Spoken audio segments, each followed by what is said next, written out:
السلام علیکم۔ میں آپ کے نا سر کا علاج لے کے آئی ہوں۔ وہ ایسا ہے کہ کچن کے کوڑے میں سے نکلے گا، آپ سوچ بھی نہیں سکیں گی کہ کیا چیز ہے۔ کہ کچن میں تو بہت چیزیں ہم پھینکتے ہیں، مگر جو ایک چیز پھینکتے ہیں نا وہ ہے پیاز۔ سب سے پہلے ہم کھانا بنانے کے لیے پیاز کو کاٹتے ہیں۔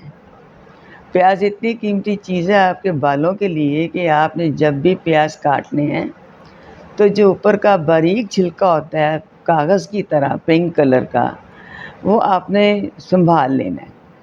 آپ 4-5 دن کے اکٹھے کر لیں، سنبھال کے آپ ان کو جب وہ خشک بھی ہو جاتے ہیں ان کو آپ نے باریک کر کے پاؤڈر بنا لینا ہے۔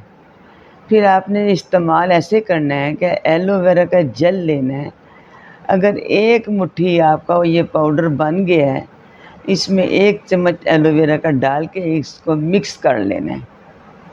مکس کر کے آپ نے بال تھوڑے تھوڑے کھول کے آپ نے نا پوٹے کے ساتھ جڑوں میں لگانا ہے، تمام سر میں۔ جو بچ گیا سر کے اوپر لگا دینا۔ اس امیزوں کو لگانے کے 2 گھنٹے تک آپ نے بال نہیں دھونے۔ جب بال دھونے بھی ہیں تو ذرا شیمپو نہ استعمال کریں۔ شیمپو تو ہر چیز کا ستیہ ناش کرتا ہے، کاٹ دیتا ہے رنگ۔ اور بھی اگر دیسی صابن سے دھو لیں تو کیا ہی بات ہے، یاد ہی کریں گی، مگر آپ نے دیسی صابن یوز ہی نہیں کرنا۔ آپ ایسے کریں کہ ریٹھے منگوا لیں۔ ریٹھے تو نقصان ہی دیتے ہیں، بہت اچھے رہتے ہیں۔ ان کو توڑ کے چھوٹے چھوٹے ٹکڑے کر کے ایک بوتل میں ڈال کے پانی بھر کے رکھ لیں۔ جب بھی آپ سر دھوئیں، شیمپو کی جگہ آپ ریٹھے کا شیمپو بنا ہوا وہ سر میں لگا کے بال دھوئیں۔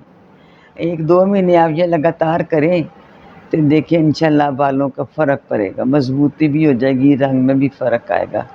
اللہ کرے آپ کو سوٹ کر جائے تو اللہ آپ کو خوشی دے۔